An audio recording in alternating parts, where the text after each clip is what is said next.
जो लोग जिनको सियासत की सीन नहीं आती, वो सियासत के अगर मुफ्ती बने हुए तो मैं क्या कर सकता हूं उसको। मैं तो कल के.टी. रामाराव साहब से बात किया बहुत देर तक, और उनको मैं बोला कि भाई आप हौसले बुलंद रखिए। बोले बिल्कुल असद भाई, मैं इसका आवाम का फैसला है। और मैं उनको बोला एक आपके लिए एक बेहतरीन अपॉर्चुनिटी है, आपके लिए, हरीश राव के लिए, कि आप बेहतरीन अपोजिशन रोल अदा करिए और जाइए। अपने पॉलिटिकल डेस्टिनी अब आपके हाथ में है। और मैं एक्स सीएम से भी कांटेक्ट करने की कोशिश किया तो मालूम हुआ वो वक्त देंगे तो उनसे भी जाके मिलूंगा मैं। देखिए ऐसा है ना कि ये इलेक्शन होते जाते, मगर इंसानी ताल्लुकात तो अपनी जगह पर रहेंगे।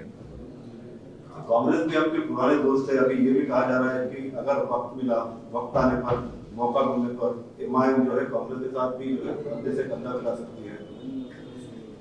नहीं, आपसे सुन रहा हूं मैं, मेरे को नहीं मालूम। आपको लगता है सर कि बीजेपी विकल्प साबित होगी टीआरएस की? जिस तरीके से ग्रोथ हुआ है, पिछला परसेंटेज से डबल परसेंटेज से ज्यादा होगा। कांग्रेस के लिए विकल्प साबित नहीं हो सकती। आप क्यों समझ रहे? आप ये क्यों समझ रहे कि कांग्रेस के लिए विकल्प साबित नहीं हो सकती? रीजनल पार्टीज जो है ना वो रहने वाली हैं। अब नेशनल पार्टीज अगर हार रही हैं बीजेपी के खिलाफ तो उसका क्या होगा? मध्य प्रदेश में, छत्तीसगढ़, राजस्थान में। तो ये तो सबको सोचना पड़ेगा ना, सिर्फ एक पार्टी को तो नहीं है, हमको भी सोचना पड़ेगा। हम तो बोल रहे थे हमारे चुनाव में, आप मेरे भाषण सुनिए, आशीष फॉलो करे, प्रसाद साहब, आप लोग सब। मैं बोल रहा था निजामाबाद, मैं आपको बोल रहा था मधोल, नहीं निजामाबाद बोल रहा था मैं, मधोल बोल रहा था, निर्मल बोल रहा था मैं, जहीरा नहीं आपको करीमनगर बोल रहा था। ऐसे कई कॉन्स्टिट्यूंसी में पब्लिकली बोल रहा था। और जो लोग मेरी बात को सीरियस नहीं ले रहे थे, आज मुंह नहीं छुपा सक रहे वो लोग। आज मुंह छुपाने के लायक नहीं है वो लोग। जो ये समझ रहे थे असदुद्दीन ओवैसी डराने के लिए बोल रहा है, आज बोलो कुछ। अगर आज बीजेपी 8 सीट जीती तो वो लोग जवाबदेह है जो गलत फैसले लिए थे। इसी से लगा हुआ सवाल है सर। यूनाइटेड आदिलाबाद में, यूनाइटेड निजामाबाद में बीजेपी ने अच्छा परफॉर्म किया है। जिन इलाकों की आपने बात की, इलाके इन जिलों में आते हैं, क्या वजह है बीजेपी का ग्रोथ यहाँ पर इन महाराष्ट्र से लगे हुए बॉर्डरिंग इलाकों में या जिलों में हुआ है? नहीं, कामारेड्डी कितना दूर है महाराष्ट्र से भाई। हाँ, मधोल करीब है, नांदेड़ से बहुत करीब है। निर्मल भी आप बोल सकते हैं 120 किलोमीटर है। बोध की सीट है ना, वो भी एक है, करीब है, मगर इससे महाराष्ट्र ताल्लुक नहीं है। बीजेपी को आपको एक्सेप्ट करना पड़ेगा, एक चैलेंज है वो। मगर अफसोस ये है कि जो लोग जिनको सियासत की सीन नहीं आती, वो सियासत के अगर मुफ्ती बने हुए तो मैं क्या कर सकता हूं उसको। ये किसकी तरफ? नहीं, इशारा नहीं है। नहीं, मैं किसी पे इशारा नहीं कर रहा हूं, उंगली उठा रहा हूं। मगर मैं, देखिए, जहां तक मेरी बात है, मैं अपने हर कम से कम 80-90 मेरे भाषण हुए, मैं बराबर इन चीजों पर निशानदेही कर रहा था।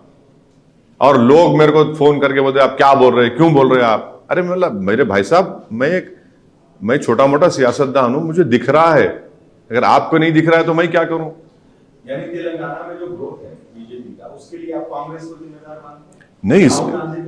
नहीं, उसके लिए देखिए, उसके लिए जिम्मेदार बहुत से लोग हैं। नहीं, उसके लिए जिम्मेदार तो बीआरएस भी है, उसके लिए जिम्मेदार कांग्रेस भी है, उसके लिए जिम्मेदार वो लोग हैं जो बगैर जमीनी हकीकत को जाने आपने फैसले कर लिए।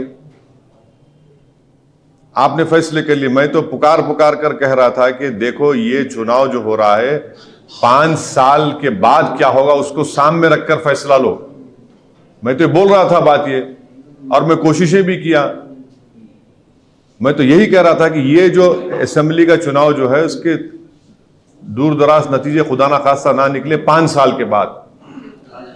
अब उनको समझना चाहिए।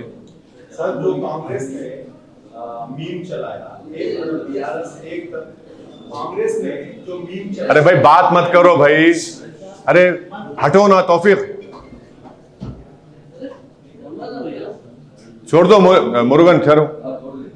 हाँ, कांग्रेस ने जो मीम चलाया जिसमें तराजू लिए मोदी एक तरफ बीआरएस एक तरफ ओवैसी, ये साबित करना चाह रहे थे कि मोदी जी के हाथ के आप लोगों को लिए इसका नुकसान जो धर्मनिरपेक्ष फ्रंट है उसको हुआ। मेरे को ये लगता है कि अगर जो सीट कांग्रेस को आई उनको भी सोचना पड़ेगा। 2% वोट का फर्क है। हाँ, एक चीज का जो मेरे को दिख रहा था कि जो प्रोपेगेंडा कर रहे थे बीजेपी की तरफ से, वो कहीं ना कहीं उसका फायदा बीजेपी को हुआ। मगर कांग्रेस पार्टी तो खैर हमको भी बोले, क्या क्या नहीं बोले हमको। अब चुनाव हो चुका है, मगर अल्हम्दुलिल्लाह अवाम ने उसको मुस्तरद किया, रिजेक्ट किया। तो अब देखिए, मगर ये मैं ही तो कह रहा था अब आने से पहले कि मैं तो जिम्मेदार नहीं हूं राजस्थान, मध्य प्रदेश, छत्तीसगढ़ का। मैं तो था ही नहीं वहां पे। अब नहीं मालूम अब किसको जिम्मेदारी देंगे, किसको। हाँ, ईवीएम को देंगे। अच्छा, ठीक। तेलंगाना में सर कुछ मुस्लिम सोशल स्पेशल ऑर्गेनाइजेशन ने भी चिट्ठी जारी कर कांग्रेस के पक्ष में मतदान करने की बात की। उनको कहा कि हम इनको एक्सटेंड, इनके कैंडिडेट्स को 67 सीट पर किया। उसका भी आपको लगता है कुछ असर पड़ा? ये जो सोशियो रिलीजियस अब देखिए, चुनाव में हर एक को इख्तियार है अपनी अपनी फैसले देने का, हम किसी को रोक नहीं सकते। उन्होंने भी अपनी जिम्मेदारी को निभाया।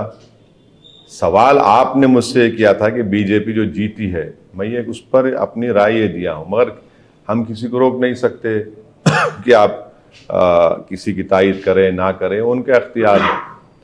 और ये भी सोचना चाहिए कि भाई कांग्रेस पार्टी से एक भी मुस्लिम विधायक जीतकर नहीं आया है, एक भी मुस्लिम विधायक जीतकर नहीं आया है। 2 तो हमारे खिलाफ खड़े थे, 2 नहीं बल्कि कई खड़े, 3-4 जगह पे खड़े थे। तो ये भी तो रियलिटी है ना। अगर आप कुछ बोल रहे हैं, दावे कर रहे हैं, तो फिर the proof of the pudding is in eating बोलते हैं ना उसमें।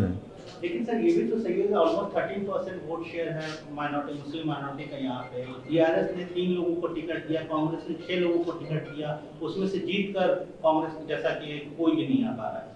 तो माइनॉरिटी का इतना बड़ा पॉपुलेशन होते हुए उनका रिप्रेजेंटेशन यहाँ भी असेंबली में अरे भाई, ये दोनों पार्टीज को बोलना चाहिए, क्यों नहीं जीत रहे?